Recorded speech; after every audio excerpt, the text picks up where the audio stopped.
नमस्कार दोस्तों, स्वागत है आपका हमारे YouTube चैनल जरदारी क्लासेस में। दोस्तों, इंडियन पॉलिटी का आज ये 25वां लेक्चर है दोस्तों। और आज हम यहाँ पे इंडियन पॉलिटी के एक बहुत ही महत्वपूर्ण टॉपिक पर चर्चा करने वाले हैं, जिसका नाम है स्थानीय स्वशासन।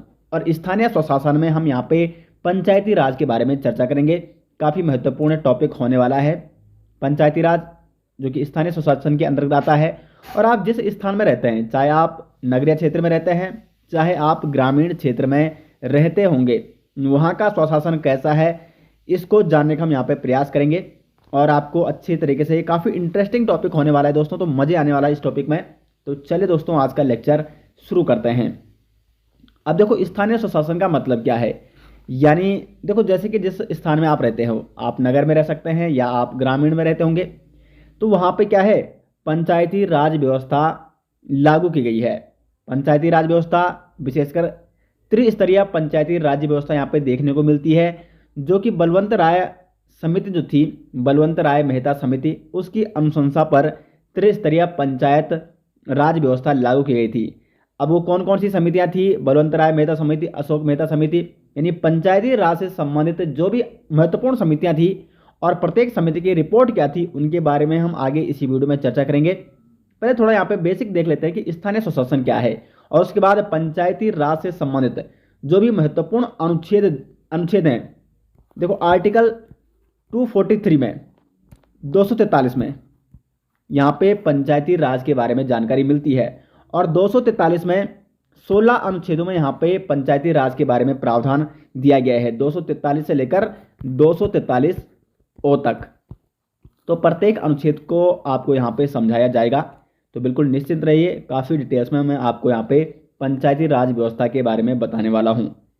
तो हम यहाँ पे पहले स्थानीय स्वशासन के बारे में चर्चा कर लेते हैं। स्थानीय स्वशासन को दोस्तों यहाँ पे दो भागों में बांटा गया है, ग्रामीण क्षेत्र और नगरीय क्षेत्र।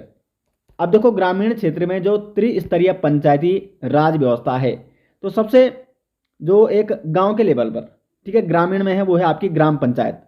फिर यहाँ पे ब्लॉक स्तर पर आती है ब्लॉक पंचायत, या इसको पंचायत समिति भी कहा जाता है, पंचायत समिति।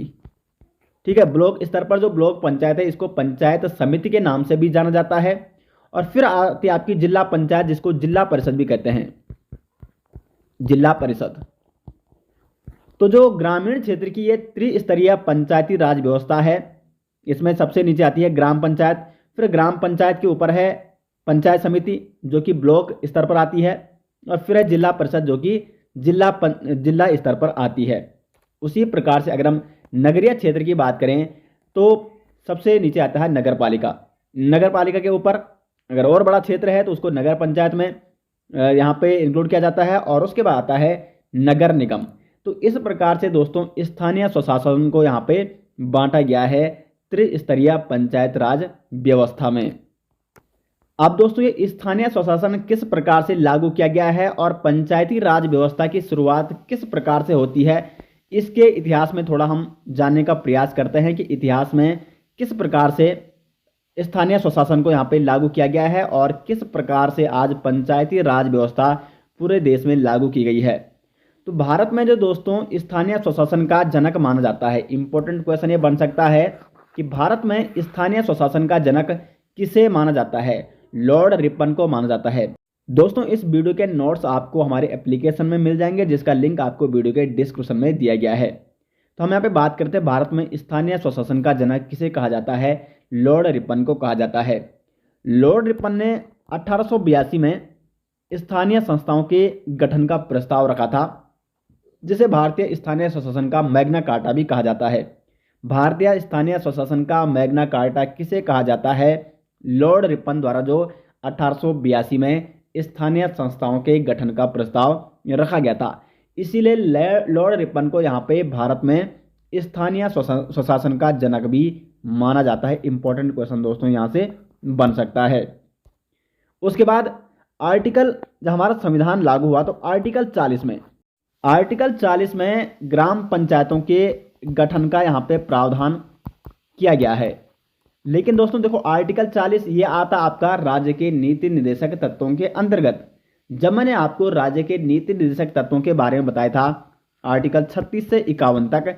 तो उसमें मैंने आपको साफ साफ बताया था कि जो राज्य के नीति निर्देशक तत्व हैं, इसमें जो भी प्रावधान दिए गए हैं वो राज्य की मर्जी है, उन्हें लागू कर सकता है या नहीं भी कर सकता है, उसके साथ कोई ज़बरदस्ती नहीं है।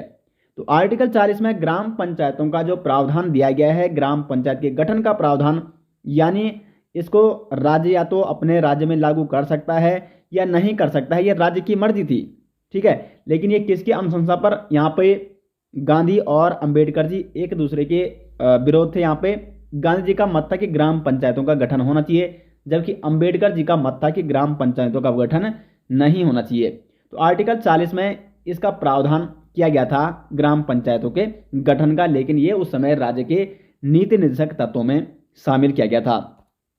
अब इसी अवधारणा को आगे बढ़ाते हुए गांधी जी की जो ग्राम पंचायतों के गठन से संबंधित जो अवधारणा थी, ग्राम स्वराज अवधारणा थी गांधी जी की, उसको यहाँ पे साकार करने के लिए पंडित नेहरू ने, जो कि देश के प्रथम प्रधानमंत्री थे, इन्होंने दो प्रोग्राम चलाए।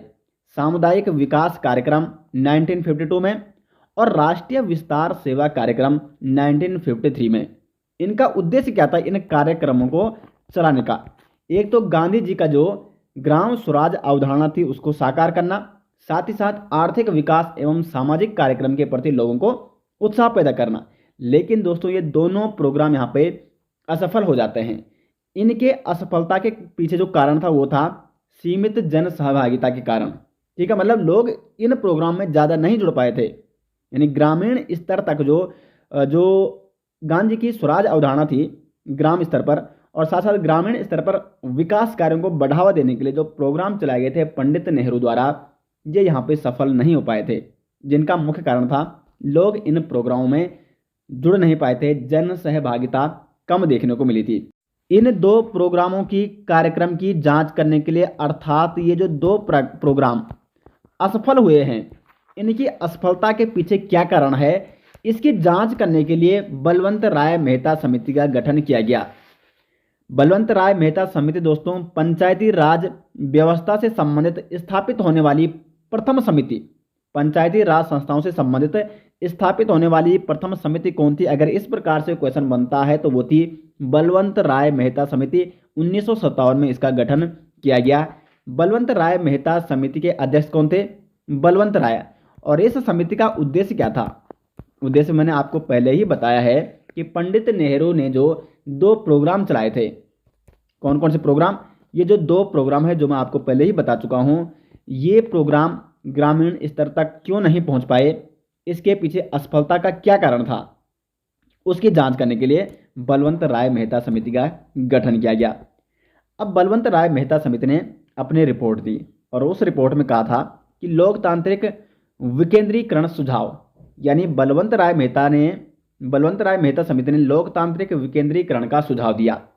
विकेंद्रीकरण का मतलब क्या है यहाँ पे, इसको समझने का प्रयास कीजिए।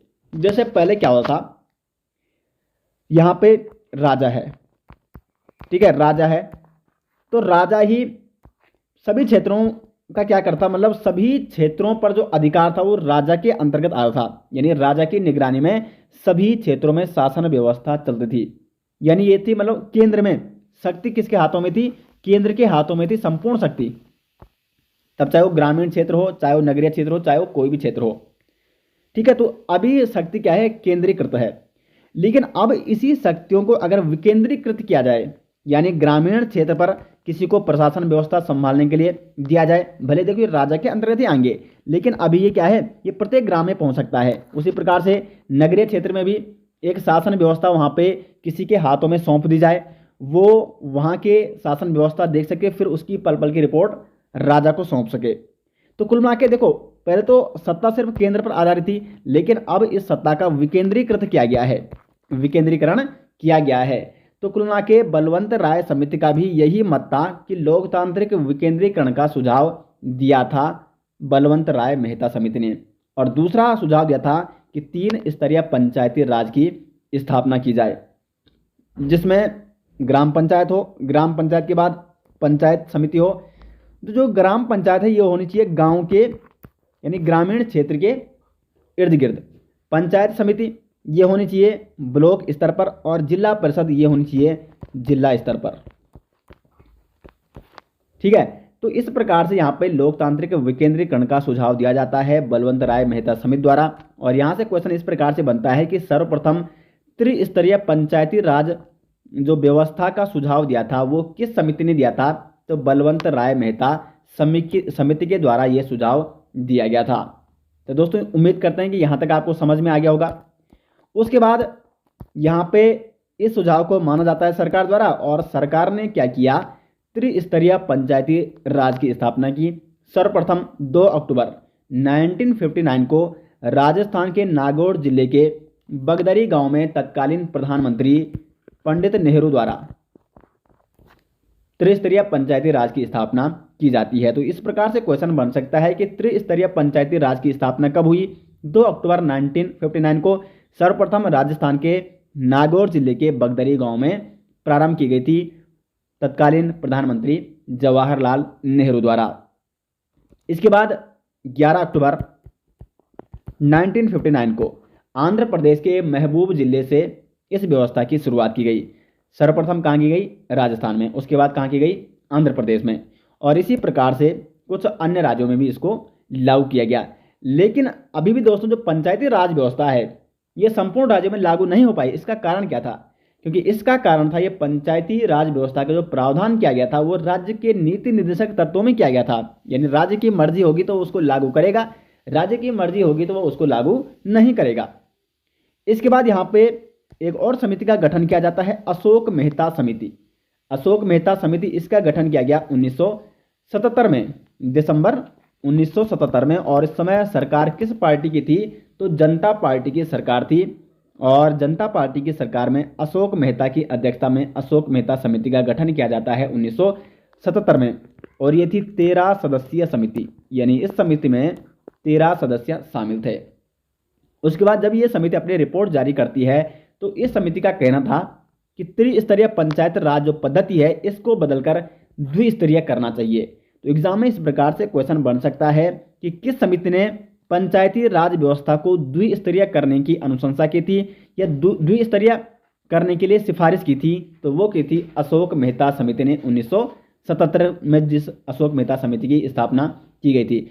अब देखिए जो द्विस्तरीय पंचायत राज पद्धति थी अशोक मेहता समिति की सिफारिश, इसमें इस समिति के द्वारा सिफारिश की गई थी कि जो त्रिस्तरीय पंचायत राज पद्धति हुआ करती, त्रिस्तरीय पंचायत सबसे पहले ग्राम पंचायत थी, उसके बाद आती पंचायत समिति, और उसके बाद आती थी दोस्तों जिला परिषद। ये तो बलवंत राय मेहता समिति द्वारा इसकी सिफारिश की गई थी, लेकिन इसको समाप्त करने के लिए कहा अशोक मेहता समिति ने। और अशोक मेहता समिति ने कहा कि द्विस्तरीय पंचायत राज पद्धति लागू की जाए। तो इनका मतलब था कि जो ग्राम पंचायत है इसको कहा जाए मंडल पंचायत, मंडल पंचायत। ठीक है, पंचायत समिति जो कि ब्लॉक स्तर पर थी इसको समाप्त किया जाए और सीधे इसके नीचे या इसके ऊपर क्या आ जाएगी आपकी जिला परिषद, जिला। ठीक है, तो कुल मिला के दो जो द्विस्तरीय पंचायत समिति का प्रावधान था उसमें एक तो मंडल पंचायत आ जाती और दूसरा आ जाता जिला पंचायत, जिला परिषद। ठीक है, जिला स्तर पर और ग्रामीण स्तर पर। तो द्विस्तरीय पंचायती राज पद्धति का सिफारिश किसने की थी? अशोक मेहता समिति ने। उसके बाद अन्य सिफारिश थी कि न्याय पंचायत का गठन। ठीक है, प्रत्येक जो क्या होगा यहाँ पे मंडल होगा वहां पे एक न्याय पंचायत का गठन भी किया जाए, ये सुझाव दिया था अशोक मेहता समिति ने। और SC ST का प्रतिनिधित्व की यहाँ पे मांग रखी गई थी, यानी जो पंचायती राज पद्धति है इसमें SC ST को आरक्षण दिया जाए, उनको प्रतिनिधित्व दिया जाए और पंचायत में दलीय आधार पर चुनाव किए जाएं। आपने देखा होगा वैसे पंचायती राज व्यवस्था है वहाँ पे अगर जैसे गाँव में देखें जब प्रधान का चुनाव होता है, मुखिया का चुनाव होता है, क्या वहाँ पे कोई पार्टी या कोई दल चुनाव लड़ता है? नहीं लड़ता है। लेकिन पंचायत में दलीय आधार पर चुनाव कराने का ये सिफारिश किसके समिति द्वारा दी गई थी? तो अशोक मेहता समिति द्वारा दी गई थी, पंचायतों में दलीय आधार पर चुनाव करने की सिफारिश। लेकिन दोस्तों अशोक मेहता समिति की जो ये सिफारिश थी इनको क्या किया जाता है? अस्वीकार किया जाता है। उसके बाद कुछ अन्य समितियां आती हैं, PVK राव समिति 1985 में, और इस समिति ने अपनी रिपोर्ट दी थी जिला स्तरीय निकाय को विकेंद्रीकरण में महत्वपूर्ण स्थान दिया जाए। यानी देखो, जो त्रिस्तरीय, अभी भी त्रिस्तरीय पंचायत राज व्यवस्था चली आ रही है, ठीक है, क्योंकि जो अशोक मेहता समिति ने द्विस्तरीय पद्धति की सिफारिश की थी उसको तो अस्वीकार किया गया, यानी अभी भी क्या चल रही है, त्रिस्तरीय राज पद्धति यहाँ पे चल रही है। तो पीवी के राय समिति ने अपनी ये रिपोर्ट दी कि जो त्रिस्तरीय पंचायत राज व्यवस्था है, ग्राम पंचायत, पंचायत समिति और सबसे ऊपर जो क्या है आपकी जिला परिषद है, तो इसको विकेंद्रीकरण में महत्वपूर्ण स्थान दिया जाए और पंचायत में नियमित चुनाव कराए जाएं। उसके बाद एक अन्य समिति आती है और ये काफ़ी महत्वपूर्ण समिति है दोस्तों। जो आगे हम आर्टिकल पढ़ने वाले हैं पंचायती राज व्यवस्था से संबंधित, उनका संबंध कहीं ना कहीं इस समिति से भी है। तो LM सिंघवी समिति 1986 में इस समिति का गठन किया गया था। दोस्तों, गठन कब किया गया और उस समिति का जो महत्वपूर्ण रिपोर्ट है वो मैं आपको यहाँ पे बता रहा हूँ, क्योंकि जो एग्जाम के व्यू पॉइंट से इंपॉर्टेंट है। तो देखो, LM सिंघवी समिति 1986, इसकी अध्यक्षता किसने की, डॉक्टर लक्ष्मीकांत मल सिंघवी, ठीक है, इसीलिए इसको LM सिंघवी समिति के नाम से जाना जाता है। अब देखो, LM सिंघवी समिति ने क्या कहा अपनी रिपोर्ट में, तो इनका मत था कि स्थानीय स्वशासन को संवैधानिक मान्यता देना। देखो, अभी तक संवैधानिक मान्यता प्राप्त नहीं है।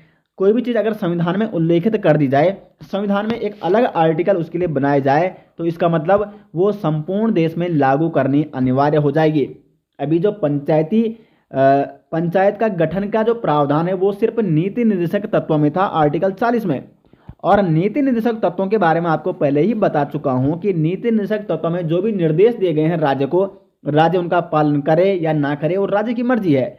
लेकिन LM सिंघवी समिति ने अपनी सिफारिश में कहा कि स्थानीय स्वशासन को संवैधानिक मान्यता दी जाए।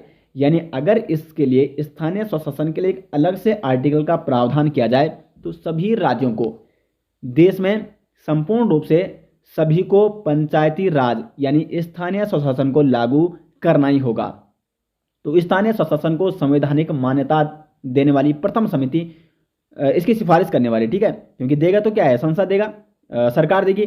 तो इस सिफारिश को करने वाली प्रथम समिति कौन थी, वो थी LM सिंघवी समिति। उसके बाद दूसरी इसकी जो सिफारिश थी वो थी नियमित रूप से चुनाव कराना, और तीसरी थी कि आर्थिक रूप से आत्मनिर्भर करना।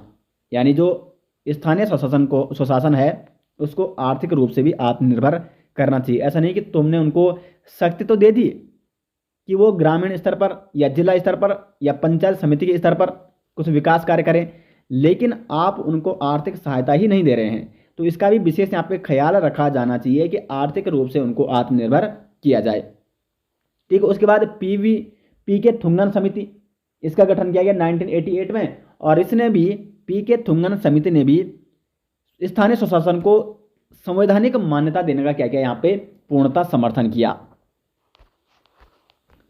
उसके बाद दोस्तों, तत्कालीन जो प्रधानमंत्री थे राजीव गांधी, ये बात है 1989 की, ये काफ़ी महत्वपूर्ण, यहाँ पर मैं एक इंपॉर्टेंट फैक्ट आपको बता रहा हूँ। 1989 में तत्कालीन जो प्रधानमंत्री थे राजीव गांधी, इन्होंने पंचायतों के सुधार और सशक्तिकरण के लिए जो LM सिंघवी समिति और PK थुंगन समिति 1988 में, इन दोनों समितियों ने जो सिफारिश की थी उसके आधार पर 64वां संविधान संशोधन विधेयक लाया।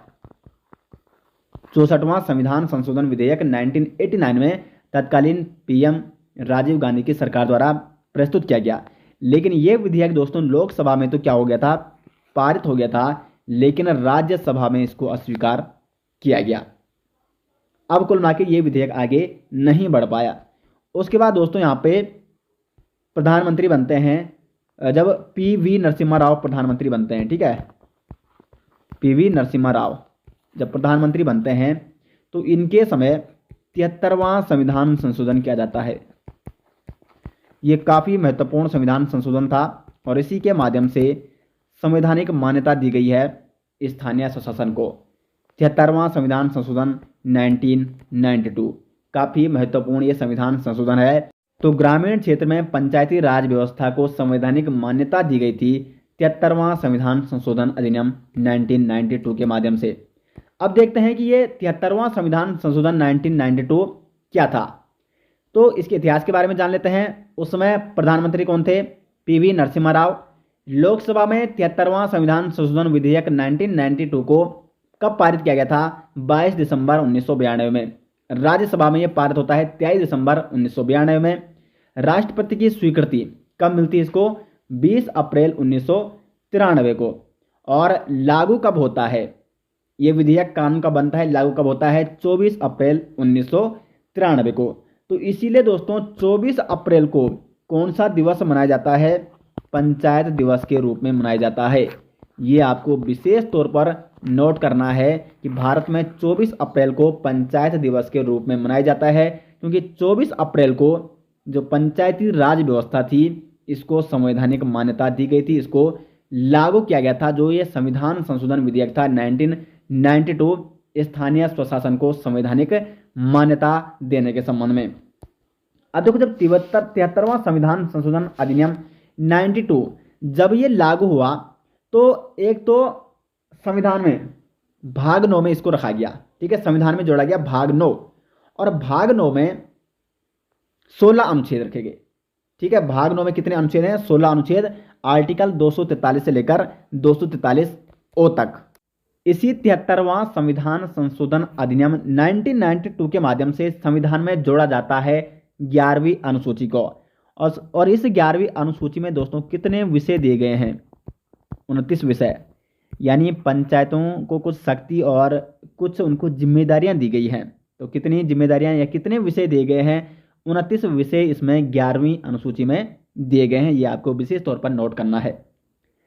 अब देखो, आप यहाँ पे समझ गए कि ये जो मतलब जब ये 73वां संविधान संशोधन अधिनियम 1992 ये लागू किया गया था, तो सबसे महत्वपूर्ण बात क्या थी इसमें कि इस संशोधन द्वारा पंचायती राज को संवैधानिक मान्यता दी गई है, संवैधानिक मान्यता। अब देखो यहाँ पे भाग 9 में 11वीं अनुसूची भी जोड़ी गई है, संविधान में 16 अनुच्छेद भी जोड़े गए हैं, यानी आर्टिकल 243 में इसको रखा गया है। और आर्टिकल 243 में आर्टिकल 243 से लेकर 243 ओ तक ग्रामीण पंचायती राज व्यवस्था के बारे में बताया गया है। यानी जब इसको संविधान में जोड़ा गया है, संविधान का इसको अभिन्न हिस्सा बनाया गया है, अर्थात इसको संवैधानिक मान्यता मिल गई है, इसका मतलब इस संशोधन के बाद राज्यों को पंचायत चुनाव कराने के लिए बाध्य किया गया है। यानी सभी राज्यों में अब पंचायती राज व्यवस्था लागू की जाएगी, क्योंकि अब मिल चुकी है संवैधानिक मान्यता। तो ये अवधारणा या ये सिफारिश किसने की थी? अगर इस प्रकार से क्वेश्चन बनता है तो ये सिफारिश की थी LM सिंघवी समिति ने, स्थानीय स्वशासन को संवैधानिक मान्यता देना। इसलिए ये इंपॉर्टेंट समिति है, क्योंकि यहाँ से क्वेश्चन बन सकता है इस प्रकार से, ठीक है। तो जो महत्वपूर्ण समितियाँ थी वो मैंने आपको बता दी है।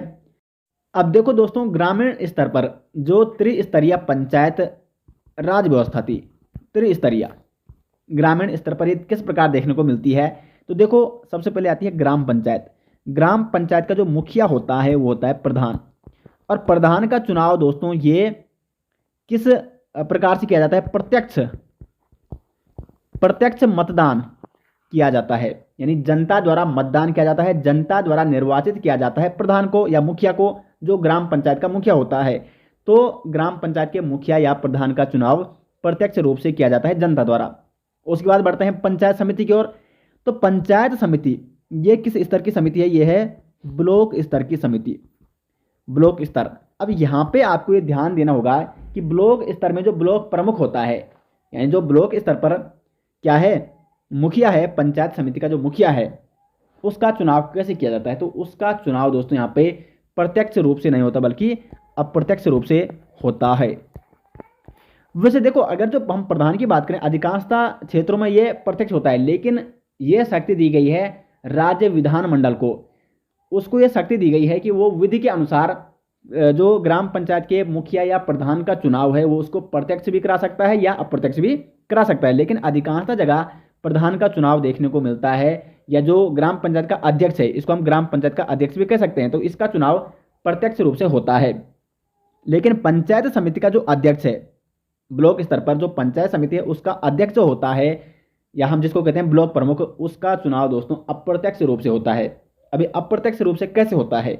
देखो, ब्लॉक स्तर पर जो पंचायत समिति है आपने क्षेत्र पंचायत, आपके यहाँ क्षेत्र पंचायत सदस्य आपने सुना होगा। क्षेत्र पंचायत सदस्य चुन के जाते हैं, ठीक है। जब त्रिस्तरीय पंचायत होते हैं, जब ये चुनाव होते हैं ना, जब मुखिया के चुनाव होते हैं, तो एक तो मतलब 3 लोगों का वोट डालते हैं। एक डालते हैं प्रधान को या मुखिया को, ठीक है, जो कि ग्राम पंचायत स्तर का होता है। एक डालते हैं आप अपने क्षेत्र पंचायत सदस्य को।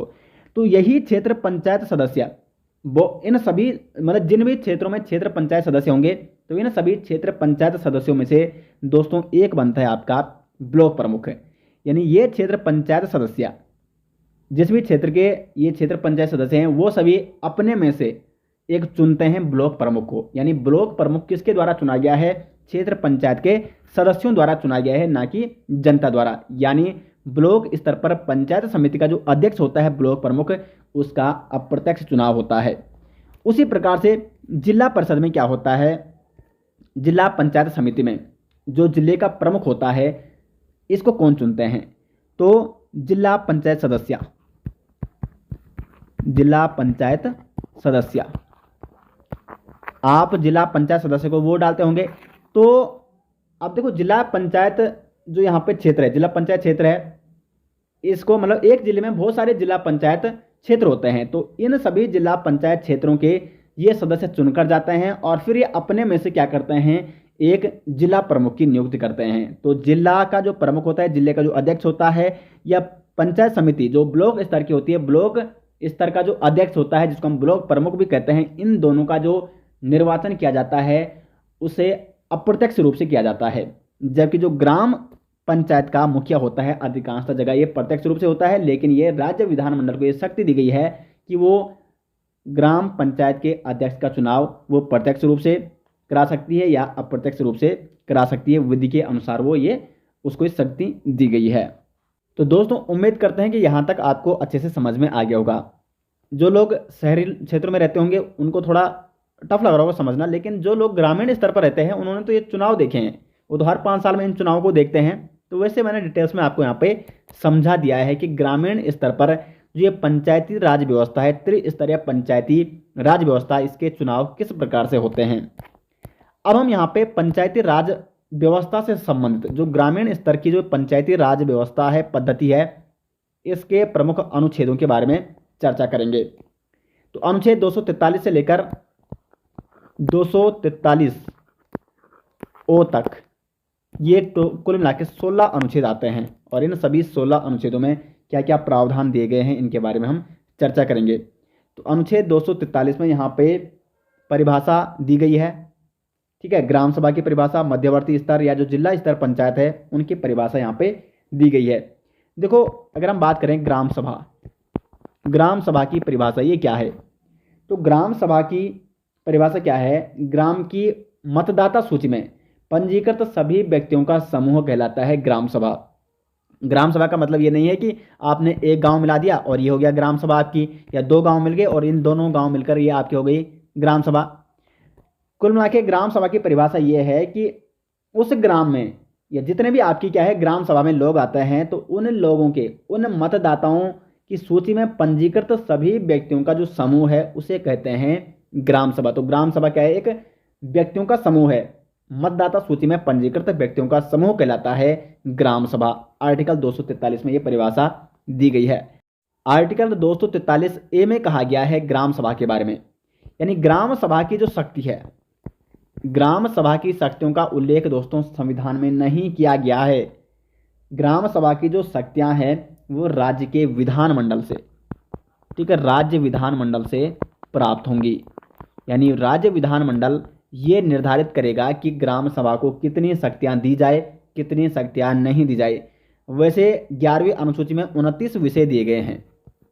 अब इन 29 विषयों में से कौन से विषय ग्राम सभा को दिए जाते हैं, कौन से विषय ग्राम सभा को नहीं दिए जाते हैं, इसका निर्धारण कौन करता है? तो राज्य विधानमंडल करता है। राज्य विधानमंडल को ये शक्ति प्राप्त है। तो ग्राम सभा को शक्ति, ग्राम सभा की शक्ति के बारे में संविधान में कोई उल्लेख नहीं मिलता है। ये शक्ति किसे दी गई है? राज्य विधानमंडल को दी गई है कि वो अपनी ग्राम सभा को, यानी राज्य में जो भी ग्राम सभाएं आती हैं, जितनी भी ग्राम सभाएं आती हैं, उनको वो अपने हिसाब से विधि के अनुसार शक्ति प्रदान कर सकता है। उसके बाद आता है आर्टिकल 243 बी। 243 में पंचायतों के गठन के बारे में प्रावधान किया गया है, यानी प्रत्येक राज्य में ग्राम, मध्यवर्ती और जिला स्तर, ठीक है। मध्यवर्ती में आ गया आपका ब्लॉक स्तर। तो 3 स्तर यानी आप कह सकते हैं त्रिस्तरीय। तो 3 स्तरों पर पंचायतों का गठन किया जाएगा। ग्रामीण स्तर पर देखें तो ग्राम पंचायत, मध्यवर्ती स्तर या ब्लॉक स्तर पर देखें तो पंचायत समिति। यहाँ पर मैं लिख के देता हूँ कौन से वो 3 स्तर। तो देखो ग्राम स्तर पर, ठीक है, ग्राम स्तर पर ग्राम पंचायत। उसी प्रकार आता है ब्लॉक स्तर पर पंचायत समिति, और जिला स्तर पर क्या आती है आपकी, जिला पंचायत। तो कुल मिला के आर्टिकल 243 के बी में प्रावधान क्या गया है, पंचायतों का गठन का, यानी प्रत्येक राज्य क्या करेगा, 3 स्तरों पर पंचायत का गठन करता है। लेकिन दोस्तों जिस राज्य में जनसंख्या 20 लाख, ये नोट करने वाला पॉइंट है कि जिस राज्य में जनसंख्या 20 लाख से कम है, उन राज्यों में जो मध्यवर्ती स्तर है, यानी जो ब्लॉक स्तर पर है, ब्लॉक स्तर की जो पंचायत है, यानी पंचायत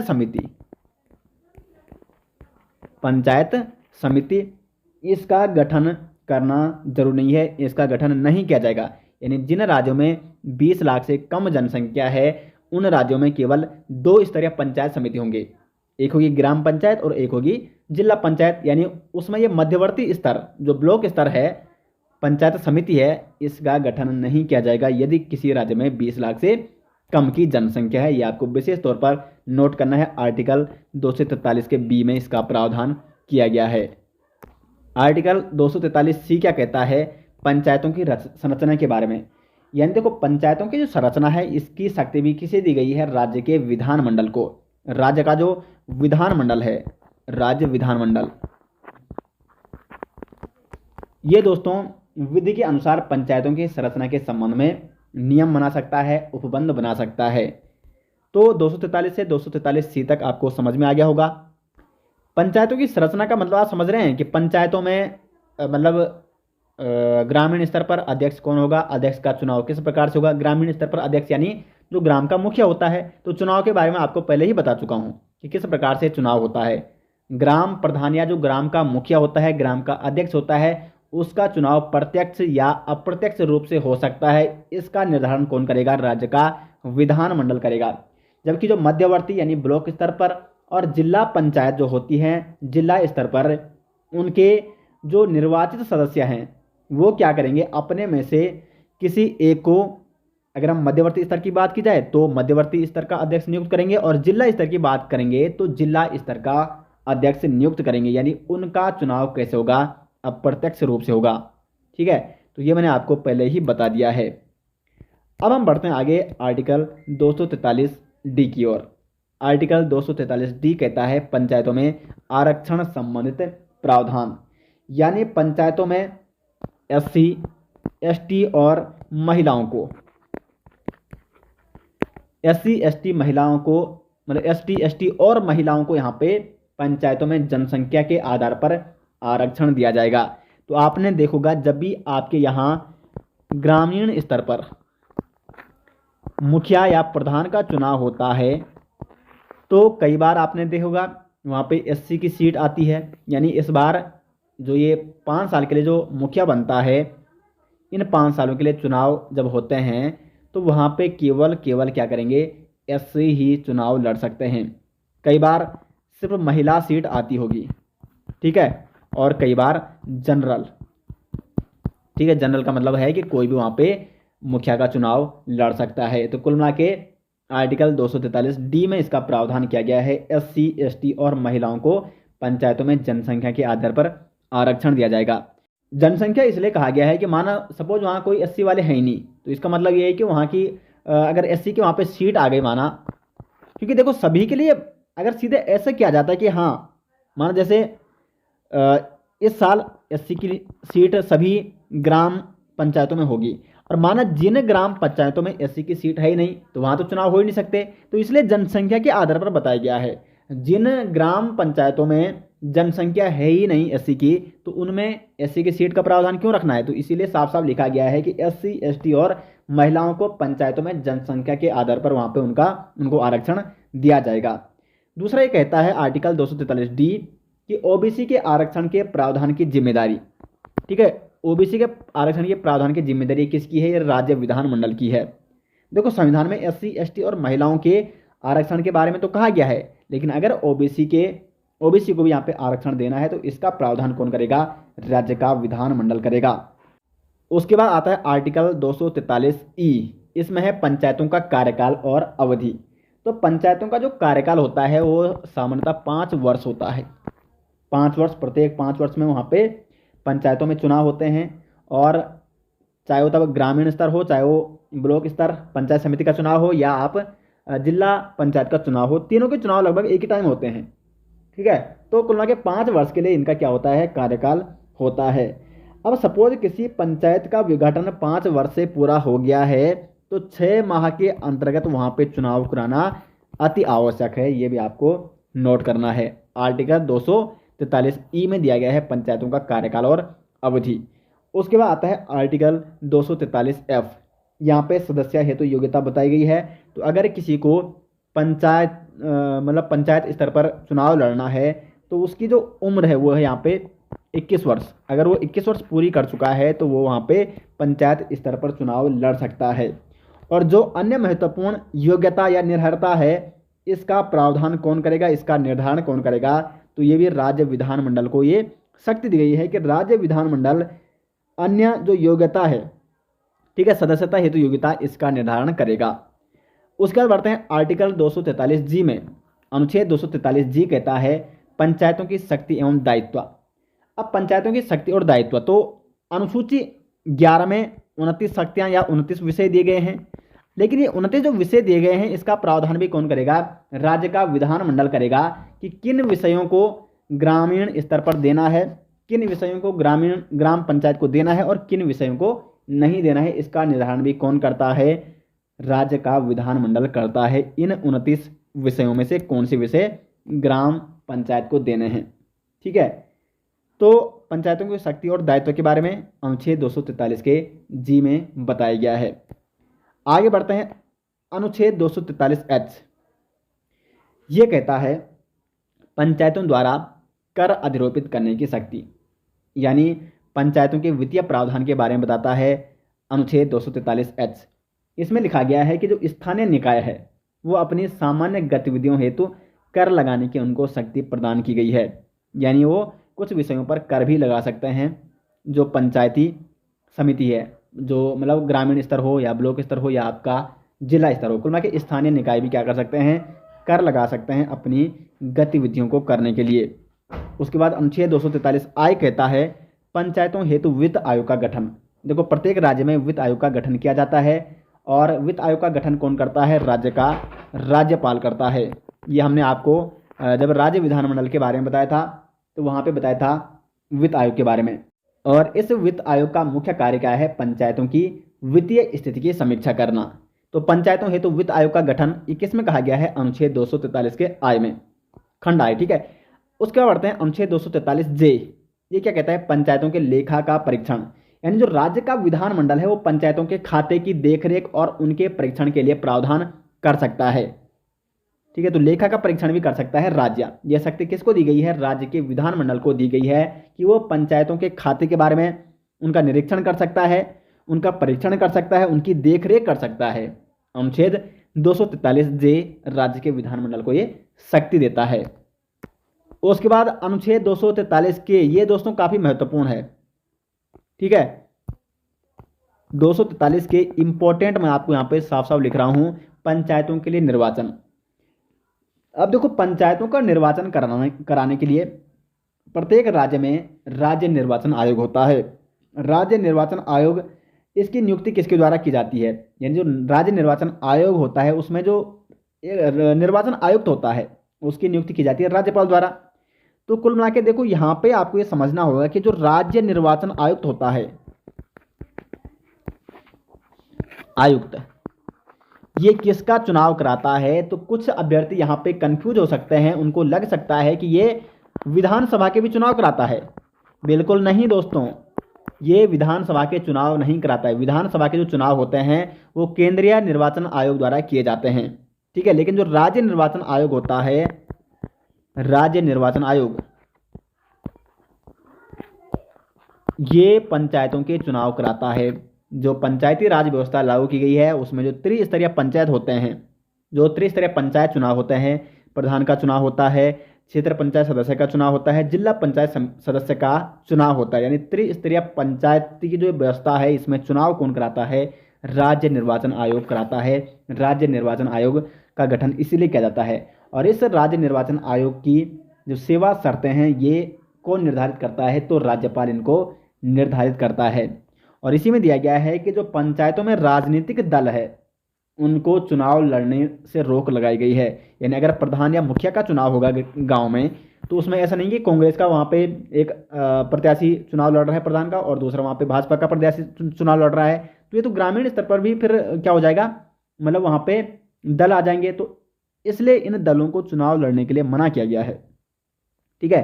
तो पंचायत स्तर पर कोई ऐसी पार्टी नहीं होती, नहीं तो प्रत्येक गांव में फिर यहाँ पे क्या हो जाएगा, पार्टी का गठन किया जाएगा, ठीक है। कोई भी गांव अपनी एक लोकल पार्टी बना देगा और इस हिसाब से क्या हो जाएगा, प्रत्येक गांव में दोस्तों पार्टियों की एक क्या लग जाएगी, बहार लग जाएगी, ठीक है। तो इसीलिए इनको रोका गया यहाँ पे और काफ़ी अच्छा कार्य किया गया है।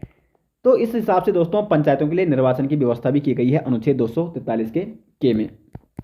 अब आता है आर्टिकल 243L। इस भाग के उपबंध संघ राज्य क्षेत्रों में भी लागू होंगे। यानी जो भाग 9 है, क्योंकि भाग 9 में है पंचायती राज व्यवस्था के बारे में बताया है, ये मैंने आपको ऊपर ही बताया, भाग 9 में और आर्टिकल 243 में। तो भाग 9 में जो भी ये उपबंध दिए गए हैं, जितने भी मैं अनुच्छेद यहाँ पे आपको बता रहा हूँ, ये सारे किसमें है, ये आपके भाग 9 में है। तो भाग 9 के उपबंध संघ राज्य क्षेत्रों में भी लागू होंगे। यानी यदि किसी संघ राज्य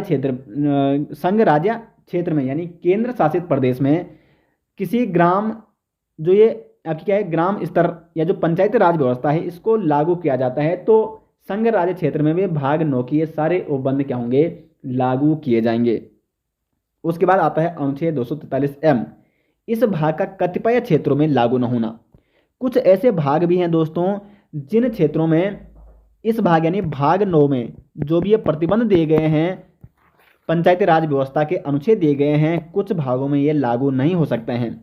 माना कोई जनजातीय क्षेत्र है और वहाँ पे अब देखो जनजातीय क्षेत्रों में कुछ प्रावधान ऐसे किए गए दोस्तों, जनजातीय क्षेत्रों के लिए कुछ प्रावधान ऐसे दिए गए हैं कि उन पर देश का संपूर्ण संविधान लागू नहीं हो सकता है। सोच समझ के ऐसा निर्णय लिया गया है। माना किसी कोई वहाँ पे एक जनजाति रहती है और वहाँ जनजाति में आप प्रधान का चुनाव कराने चले गए और वहाँ पे क्या है, मतलब जनजाति जो क्षेत्र होते हैं कुछ क्षेत्रों में चुनाव कराने वहाँ पे संभव नहीं होते हैं। ये जनजाति अभी काफ़ी पिछड़ी हुई है, इसलिए यहाँ पे ये लिखा गया है अनुच्छेद 243 की में कि इस भाग का कतिपय क्षेत्रों में लागू न होना। अब वो कौन कौन से क्षेत्र हैं, जैसे नागालैंड हो गया, मेघालय, मिजोरम, ये 3 राज्य ऐसे हैं। एग्जाम में इस प्रकार से क्वेश्चन बन सकता है कि किन राज्यों में अनुच्छेद 243M के माध्यम से ये कहा गया है कि भाग 9 के जो ये उपबंध है ये किन राज्यों में लागू नहीं हो सकते हैं, या पंचायती राज व्यवस्था किन राज्यों में लागू नहीं हो सकती है। नागालैंड, मेघालय और मिजोरम, ये तीनों राज्य आपको नोट करने हैं। साथ ही साथ मणिपुर का कुछ क्षेत्र इसमें सम्मिलित है और पश्चिम बंगाल का जो दार्जिलिंग क्षेत्र है पश्चिम बंगाल का, वो भी इसमें सम्मिलित है। तो इन भागों में दोस्तों, इन क्षेत्रों में भाग 9 के ये उपबंध लागू नहीं होते हैं, जो मैं आपको उपबंध जो मैं आपको आर्टिकल बता रहा हूँ। उसके बाद आता है आर्टिकल 243N, विद्यमान विधियों और पंचायतों का बना रहना। यानी इसका मतलब है कि जब 1992 में पंचायती राज व्यवस्था को संवैधानिक मान्यता दी गई है, तो उससे पहले जिन राज्यों में या जिन क्षेत्रों में पंचायती राज व्यवस्था पहले से ही लागू थी, तो उन पंचायतों का मतलब ये नहीं कि उनको विघटित किया जाएगा और नए सिरे से वहाँ पे पंचायत का निर्माण किया जाएगा, पंचायतों का गठन किया जाएगा, ऐसा नहीं है। ये साफ साफ कहता है 243N कि विद्यमान विधियां और पंचायतों का बना रहना। यानी जो 1992 से पहले की जो पंचायतें हैं जो बनी हैं उनको वैसे ही वहाँ पे क्या रखा जाएगा, उनको विद्यमान रखा जाएगा, उनको बना रखा जाएगा, यानी उनका विघटन नहीं किया जाएगा। उसके बाद आता है आर्टिकल 243O, निर्वाचन संबंधी मामलों में न्यायालय के हस्तक्षेप का वर्जन, यानी कोई भी न्यायालय निर्वाचन क्षेत्रों के परिसीमन, स्थानों के आवंटन और विषयों पर सुनवाई नहीं कर सकता है। मतलब परिसीमन का मतलब आप समझ रहे हैं कि माना जैसे एक ग्राम सभा है, ग्राम सभा में आते हैं अभी 2 गांव, लेकिन अगर इन 2 गांवों की भविष्य में जनसंख्या इतनी ज़्यादा बढ़ जाती है कि एक ही गांव में ग्राम सभा होनी चाहिए, तो अब देखो मतलब जहां ये ग्राम सभा 2 गांव में होती थी, अब इनको फिर अलग करके 2 ग्राम सभाओं का गठन किया गया, यानी इनका परिसीमन किया गया है, सीमा बनाई गई है, फिर दोनों गांवों को अलग करके उनका परिसीमन करके दोनों ग्राम सभाओं का गठन किया गया। तो ये तो कौन करेगा? ये तो निर्वाचन आयोग करेगा, इसमें न्यायालय कोई भी हस्तक्षेप नहीं कर सकता है। आर्टिकल 243O में इसका प्रावधान किया गया है।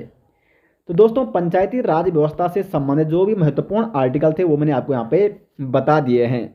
अब वैसे नगरीय प्रशासन के बारे में जो उल्लेख मिलता है, नगरीय प्रशासन में दोस्तों इसमें नगरीय प्रशासन से संबंधित बहुत सारे मतलब 243O के बाद जो अन्य आर्टिकल आते हैं, बहुत सारे अन्य आर्टिकल हैं अभी जो नगरीय प्रशासन से संबंधित है, वो काफ़ी इंपॉर्टेंट नहीं है क्योंकि वहाँ से ज़्यादा क्वेश्चन बनते नहीं है, तो उसको चर्चा करना यहाँ पे जरूरी नहीं है। ये ग्राम पंचायत से संबंधित जो भी आर्टिकल थे, पंचायती राज व्यवस्था से संबंधित आर्टिकल, ये काफ़ी महत्वपूर्ण थे और आपको मैंने ये डिटेल्स में समझा लिए हैं।